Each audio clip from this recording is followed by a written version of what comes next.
reveal. Why are you afraid? Anyone here?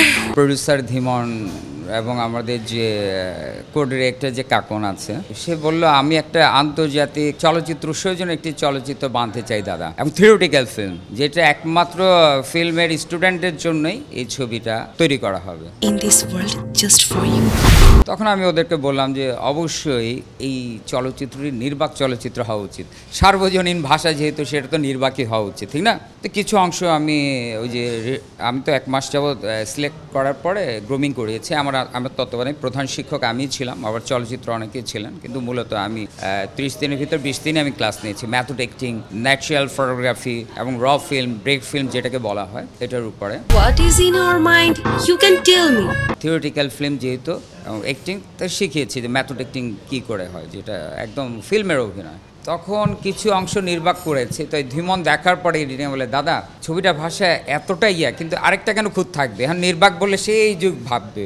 আমরা একটু মাঝামাঝি জায়গায় থাকি, আমরা যেহেতু একটা আন্তর্জাতিক পর্যায়ে একটা ছবি করছি, তাদের একটু ইংরেজিতে অল্প হলেও সংলাপ রাখেন, তাতে কী হবে ছবিটা পরিপূর্ণতা পাবে। আমি বললাম কীরকম? তখন ধীমন এবং কাকুন বলল কি, এটা যখনই বাংলাদেশের প্রথম নির্মিত চলচ্চিত্র ইংরেজি বলা হবে, তখন কিন্তু মানুষের ফোকাসটা একটা মানে পজিটিভলি দেখা হবে, এবং যত দেশেই এটা প্রচার হোক তারা কিন্তু আগ্রহ সহকারে দেখবে। This is the first film in Bangladesh.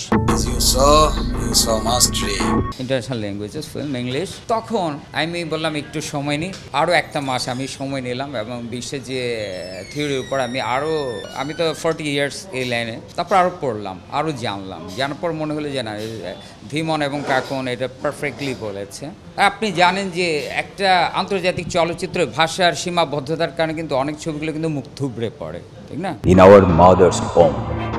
আর ওই সাবটাইটেল দিলে একটা ছবির ইম্প্যাক্টটা, এক্সপ্রেশনটা, ইমোশনটা কিন্তু নষ্ট হয়ে যায়, কারণ মানুষের এক্সপ্রেশনটা ফেলে কিন্তু ওই ইয়াতে চলে যায়, লেখাটা পড়ে। এইসব ব্যর্থতার কারণে কিন্তু ধীমনের সিদ্ধান্তটা এবং কাকুনের সিদ্ধান্তটা আমি মনে করেছি না আই এগ্রিড, এবং আমি ওইভাবে কাজ করেছি, এবং প্রতিটি ফ্রেম, কম্পোজিশন এবং অ্যাক্টিংয়ের ওই যে একটি কথা আপনি বলেছেন আমার সাথে এমনি আলোচনা করার পথে, যে যখনই বাঙালি একটা ইংরেজি বলে এটা অনেকটা হাস্যকর হয়, আমরা সেটার উপর অনেক বেশি জোর দিয়েছি। এবং আমার এই অ্যাক্টিংয়ের ভিতর কিন্তু সেই ভাষাটারও যারা আমেরিকান অ্যাকসেন্ট এক্সপার্ট, তাদেরকে এনে কিন্তু তাদেরকে আমরা ট্রেন্ড আপ করেছি। Then it passed 10 months and 10 days. কিন্তু যারা অভিনেতা অভিনেত্রী তাদের সাথে ম্যাচ করিয়েছি, এবং কে সত্যিকারে কে ডাবিং করেছে এটা কিন্তু বুঝতে পারবে না। পুরোটা একটা ওই যে গ্রুমিংয়ের কারণে, ওয়ার্কশপ বলি, গ্রুমিং বলি, একই, যেটা আমাদের চলচ্চিত্রে অনেক বেশি জরুরি। আপনি জানেন যে চলচ্চিত্র অভিনয়টা, আমি সবার ক্ষেত্রে বলবো না, ম্যাক্সিমাম আমি হাতে গোনা কয়েকজন অভিনেতার ক্ষেত্রে বাংলাদেশের যারা অভিনয় করেন তারা কিন্তু ওভার অ্যাক্টিং করেন, যেটা মানে বলা হয় যাত্রা ঢঙের বা মঞ্চ ঘেঁষা। ফিল্ম অ্যাক্টিং খুব কম, এটা আমরা জোর দিয়েছি, যেহেতু আমাদের দেশের এটা একটা ব্যাড একটা ইমপ্রেশন বিদেশে আছে। মেথড অ্যাক্টিংটা আমি খুব গুরুত্ব সহকারে দেখেছি। Please save me. I will give you whatever you want. প্রথম চলচ্চিত্র নির্মাণের অভিজ্ঞতাটা কেমন ছিল আসলে? হ্যাঁ, কারণ অনেক ধরনের প্রতিবন্ধকতা, ডায়লগ থ্রোয়িংয়ের সময়ে, হ্যাঁ, আবার ক্যামেরা ইউনিটটাকে পরিচালনা করা, হ্যাঁ, কারণ একটা অ্যাকশন কাটের সঙ্গে আসলে আরও 14টা মানুষ ইনভলভ থাকে, যারা আসলে মানে খুব সুশিক্ষিত নয়। মানে অসাধারণ একটি প্রশ্ন করেছেন, যেটা এখন পর্যন্ত আমাকে এতগুলো ইন্টারভিউর মধ্যে কেউ এই প্রশ্নটা করেনি। প্রথম ফিল্ম বলতে মানে ইংরেজিতে আমার এটা প্রথম ফিল্ম, কিন্তু আমি তো অনেকগুলো ছবি করেছি। তো ইংরেজি ফার্স্ট ফিল্মে আপনি যে কথা বলছেন, অবশ্যই এটা আমাকে প্রথম ফেস করতে হয়েছে প্রায় 10-15 দিন। কিন্তু এটা পরে আমার মনে হলো আরে আমাদের তো শুধু ক্রুদেরও কিন্তু ট্রেন করা উচিত যে আমি কোন সিগন্যালে কথা বলবো। যেমন একটা আমি যদি জোরে বলে অ্যাকশন, এটার সাথে কিন্তু অনেক ইমোশন জড়িত। আর যদি বলে অ্যাকশন, আবার কিছু কিছু সাইলেন্ট দৃশ্য ছিল যেখানে আমি বলছি গো অন, আসতে বা ওকে। এই যে বিষয়গুলো টার্মস বিভিন্ন সিচুয়েশন হলে, আবার অনেক সময় কিছুই বলি নাই, রোল দিয়ে অনেকক্ষণ রেখে রেখে আমি আর্টিস্টদের বলেছি যে কখন শুরু হচ্ছে কখন শেষ হচ্ছে আমি কিন্তু বলবো না। তো শুরু থেকে শেষটা যেহেতু গ্রুমিং করা ছিল, আমি শুধু বলেছি এক্সপ্রেশন ভঙ্গিতে, তারপর ফুল ইউনিট সাইলেন্ট। এটা আপনার এই কথা মতো আমি কিন্তু এখানে 10-15 দিন আমি খুব বিব্রত বোধ করেছি, এবং কাজটা খুব বেশি অগ্রগতি হয় না, এবং 15 দিনের কাজটা আমরা কিন্তু রিশুট করেছি, মানে ভালো লাগে না ওই শুধুই অ্যাকশন কাটের কারণে। কিন্তু একটা কমিউনিকেশন, টেকনিশিয়ানদের সাথে কমিউনিকেশন গ্যাপ হয়ে যাচ্ছিলো। ওরা তো জোরে জোরে কথা বলে অভ্যস্ত, কিন্তু আমরা যাদের গ্রুমিং করেছি মেথড অ্যাক্টিং সব কিছু মিলে ফিল্ম মেকিং র, এটা একেবারেই ন্যাচারাল বিষয়, কখন শুরু হবে কখন শেষ বলা যাবে না। যে আমি যেটা দেখিয়েছি সেই ফ্রেমের ভিতরেই তাদের অভিনয়টা করতে হবে। এটা আমি প্রথম 15 দিনের বলবো এটা প্রডিউসার ক্ষতিগ্রস্ত হয়েছে, কিন্তু আমার প্রডিউসার এটা খুব কি বলবো আনন্দভাবেই নিয়েছে যে না এটা একটা ওয়ান অফ দ্য পার্ট, একটা শিক্ষার, এটাই সবচেয়ে বড় পাওয়া। এই যেদিকে আসলে বাংলা চলচ্চিত্রই আসলে খুব দুরবস্থায় আছে এখন, হ্যাঁ বর্তমানে, হ্যাঁ সে জায়গায় আসলে ইংলিশ ছবি আসলে কতটুকু জায়গা করে নিতে পারে? এই বাংলা ভাষা তো আমাদের মাতৃভাষা, এটার দুরবস্থার সাথে আসলে এই ইংরেজি ছবির আমি মনে করি যে কোনো সম্পৃক্ততা নেই, দুই প্রেক্ষাপটের।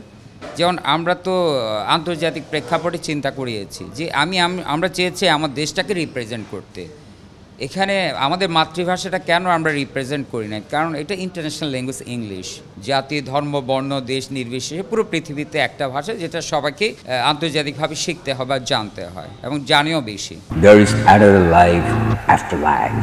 সেটাই টার্গেট আমার মাতৃভাষায় আমি বাংলা বলবো গর্বিত। সেটা এখন যেহেতু আমাকে বিশ্ববাজারে ঢুকতে হচ্ছে, গ্লোবালাইজেশনের যুগ, বিশ্বায়নের যুগে আমি আমার দেশকে রিপ্রেজেন্ট করার জন্যে আমার মাকে রিপ্রেজেন্ট করার জন্যে আমরা কিন্তু ইংরেজি করেছি। এখানে আমার মাতৃভাষাকে আমাদের ভেতরে আছে, ওই যে this the film first film in Bangladesh, English movie, এটাই আমাদের জন্য গর্বের। আমার দেশ, আমার আইডেন্টিটি, আমার মা, আমার মাতৃভাষা সব কিছুতে এটাকে রিপ্রেজেন্ট করছে। আর সবচেয়ে বড় যে বিষয়টা আপনি বললেন এটা আরও গুরুত্বপূর্ণ, যে গল্পটা কিন্তু আমার দেশের, বাংলাদেশের। My heart deserves.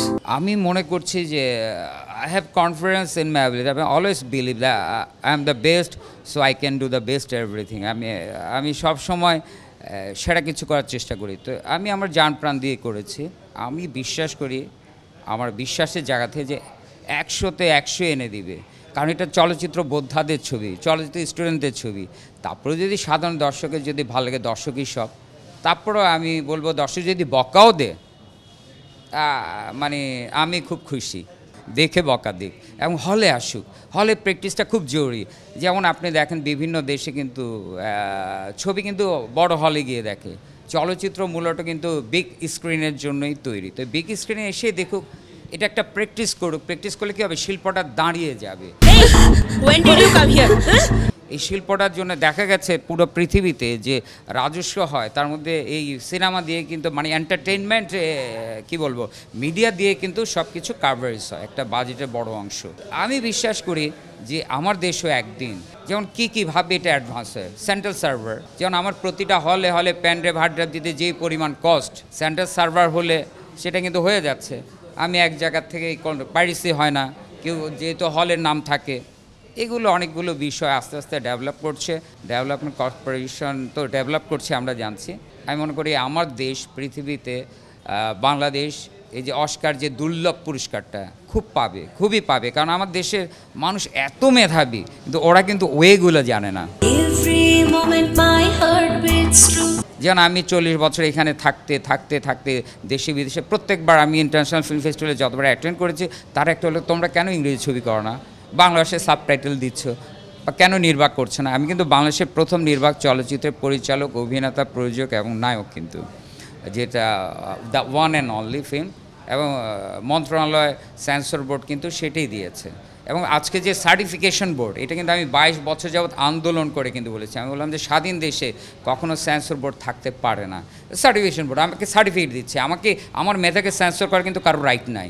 যেখানে কবি নজরুল ইসলামের দেশ, জাতীয় কবি নজরুল ইসলামের দেশ, এটা সেখানে আমি আমার মেধাকে সেন্সর করার কারো অধিকার নেই। এবং আমি সেটা নোট সহকারে দিয়েছি। আমি বলছি ফিল্মের অবশ্যই গ্র্যাডুয়েশন দরকার, যে আমি যে ছবিটি দেখতে যাচ্ছি গিয়ে দেখলাম এটা আমার প্রেমিকাকে নিয়ে দেখার ছবি, মা বাবাকে সন্তানকে নিয়ে দেখার ছবি না। যেগুলো করেছি আপনাদের দোয়ায় সেগুলো এখন কিন্তু বাস্তবায়িত হয়েছে, এর চেয়ে বড় আনন্দ কিছু নয়। তার মানে কি এইগুলোর সাথে কিন্তু একটা ডেভেলপমেন্টের দরকার এখানে।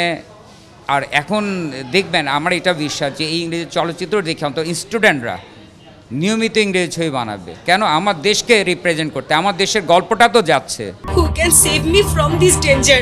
হোক না ডাবল ভাষায়, বাংলাদেশেরটা বাংলাদেশের চলুক, বাইরে যখন আন্তর্জাতিকভাবে জানাবে ইংরেজিতে চলুক, তাতে কি ডাবল শ্যুট করতে হবে, বা অনেকে বাংলায় শুটিং করে ইংরেজি করবে, সেটা হবে না, সেটা আবার হাস্যকর হয়ে যাবে। ডাবল ভার্সনে করুক ছবি, তাতে সবাই সমৃদ্ধ হবে, আমার দেশটাও সমৃদ্ধ হবে।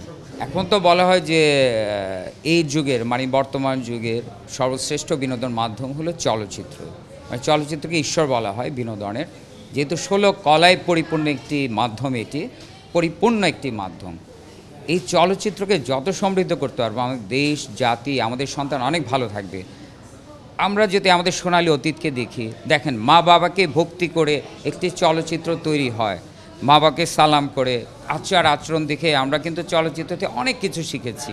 Just as we receive the promise in সেই জায়গায় আমাদের কিন্তু আবার যেতে হবে। আমরা শুধু ওই মডার্ন ডিজিটাল বলে নিজেদেরকে একেবারে শিখরে শেকড় ভুলে গিয়ে সেটা হবে না।